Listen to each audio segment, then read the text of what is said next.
Hello friends, welcome to the Cold War Prepper. This is Lee, and today I'm doing my 30-day collaboration for National Preparedness Month.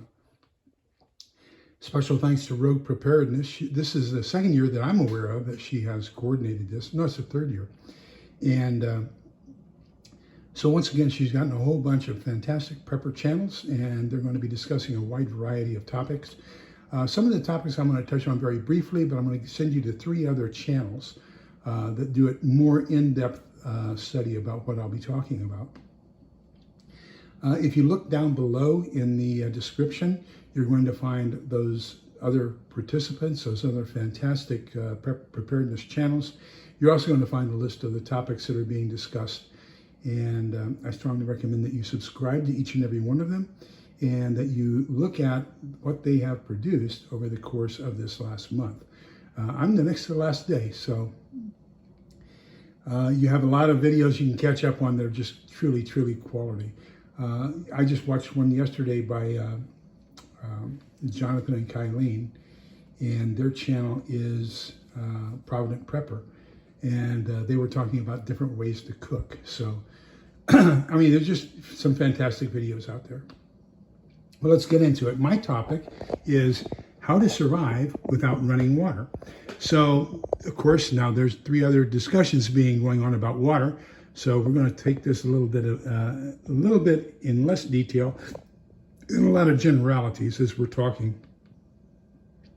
So number 1, I want to encourage you to start practicing water conservation now. I was at language school at DLI, Monterey, California, in 1971, 74, and 77. And each time I was there was water restrictions. They were drought restrictions. And so we had things like, if it's yellow, let it mellow. If it's brown, flush it down. And then they installed timers on the shower heads in the barracks.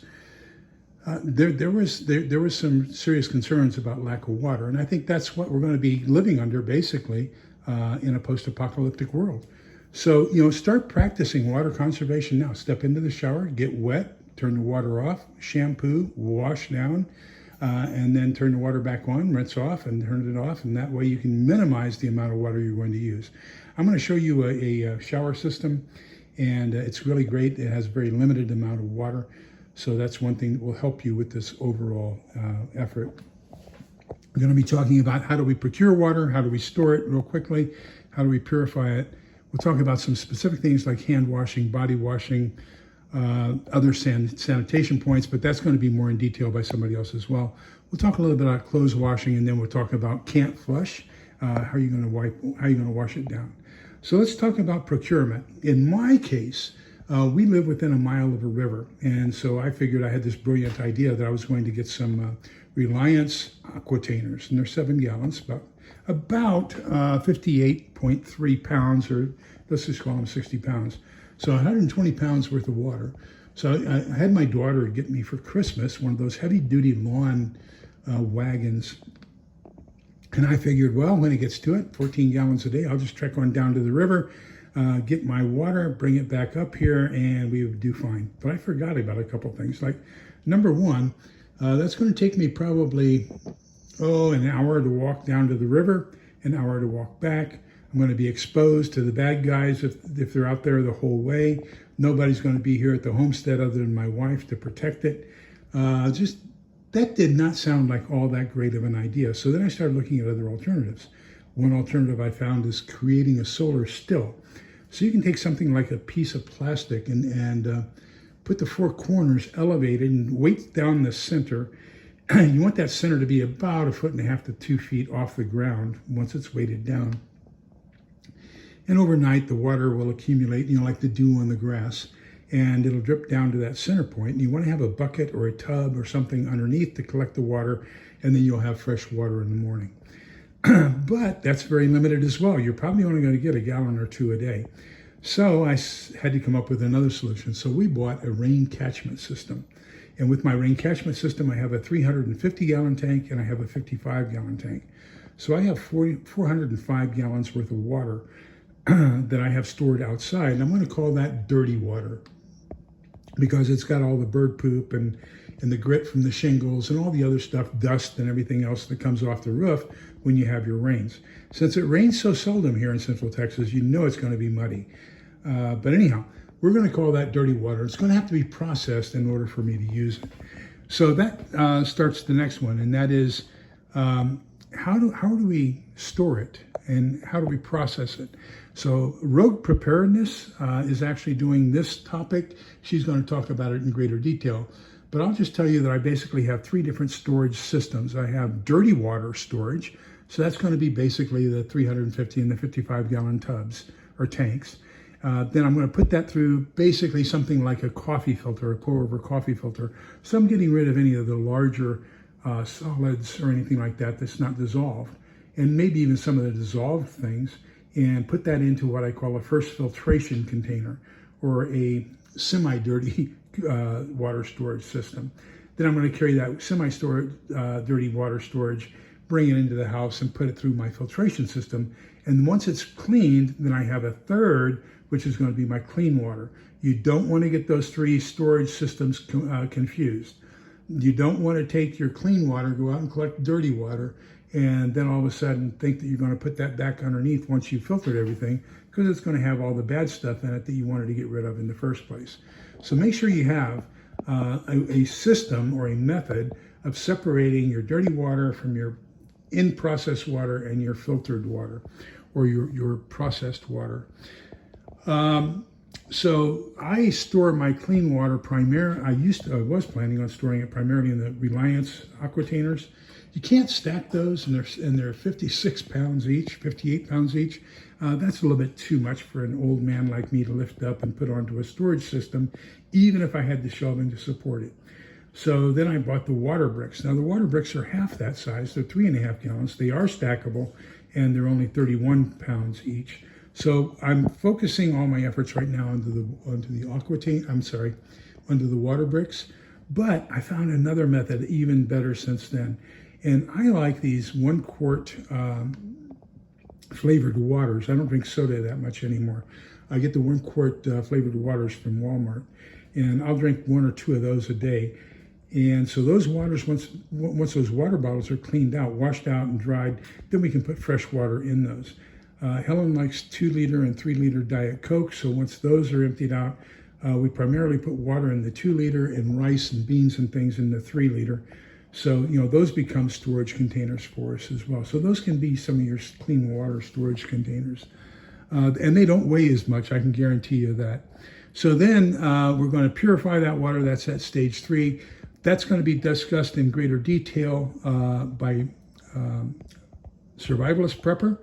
And so now we're going to talk about some of the ways we need to use our water. So the first one's going to be hand washing. So when I had my disaster response company, one of the things I did was I set one of these wash tubs about half full of water next to my hand washing station.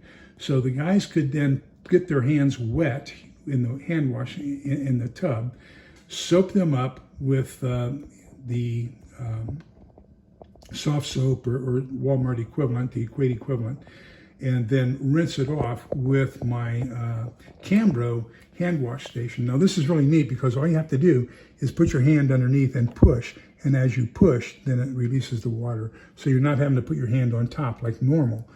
So if it was a normal drink container, you'd have your release up here for water or coffee or whatever. But this is a hand wash station, so you push underneath and it releases it so you can rinse off.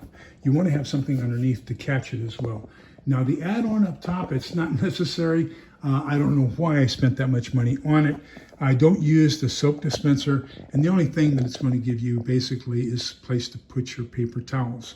So you can put your paper towels somewhere else, or you can use regular hand towels if you want to. So that's kind of hand washing. Now for body washing, I use the hospital grade body wipes with no rinse, and I use the shampoo, no rinse. You might also want to consider getting a shower. So this is a 3.5 gallon shower system that I got at Walmart. The nice thing about it is it's only 3.5 gallons, and you can hang it up in the backyard and use it as a decontamination point in case you're exposed to radioactive fallout. So you don't want to wash that off, you want to rinse it off. And so this is going to be great because you're not going to have that much water to stand there and actually shower. You're just going to rinse yourself off before you come back inside the house. So that kind of takes care of body washing. Now, body washing, shampooing is going to be discussed in greater detail by Crises Prepper. The next area we have to be concerned about is going to be clothes washing. So I have a hand scrubber tub. I use naphtha or Zote.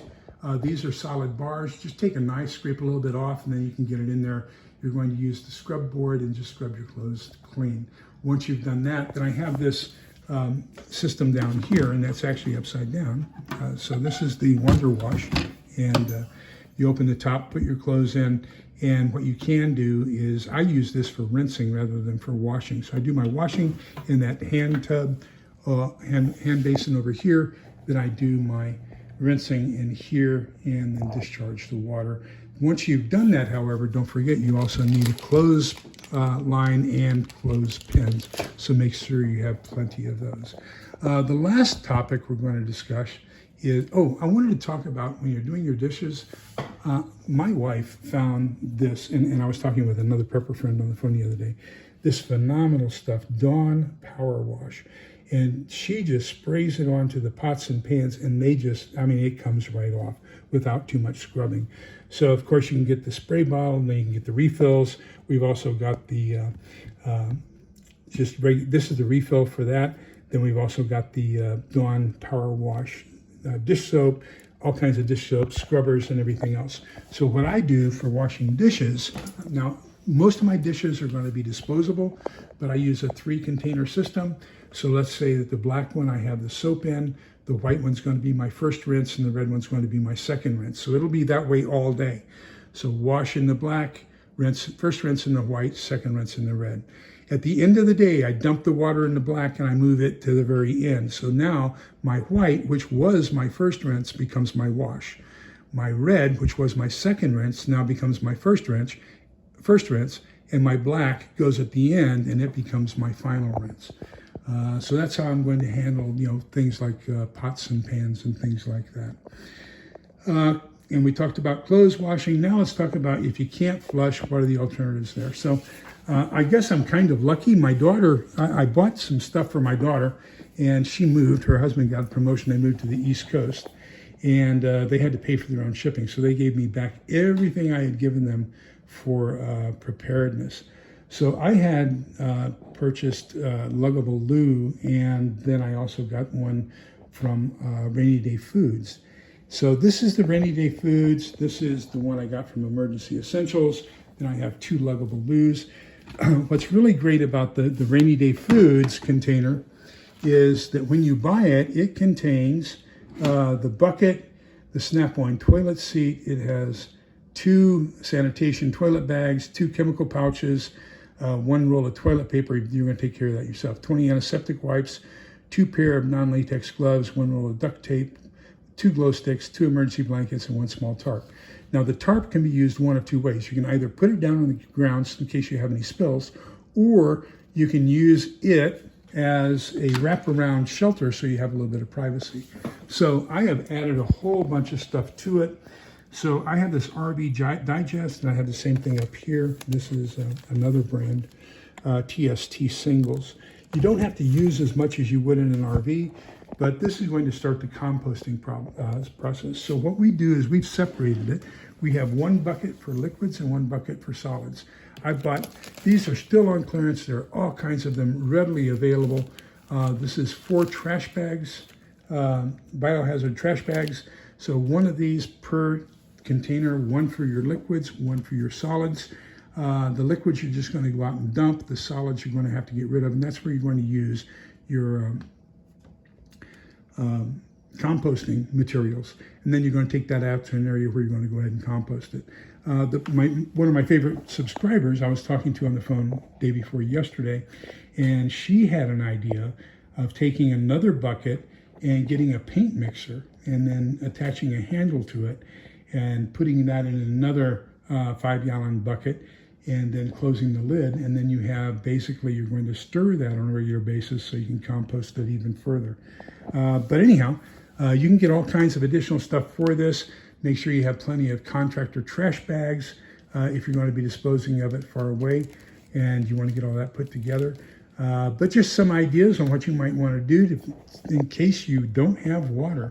Of course, the other solution is make sure you have plenty of canned goods, because canned goods have the water already in them in comparison to having a whole bunch of freeze-dried foods where you're going to have to rehydrate them.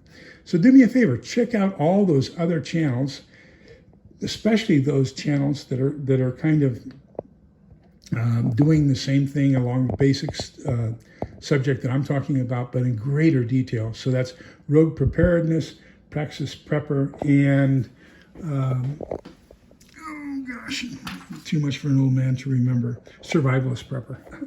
And I subscribe to all of those. So anyhow, remember that we're all in this together so we can come out the other side together. Please be kind, polite, and respectful to each other, because togetherness is the key. Take care. Bye-bye.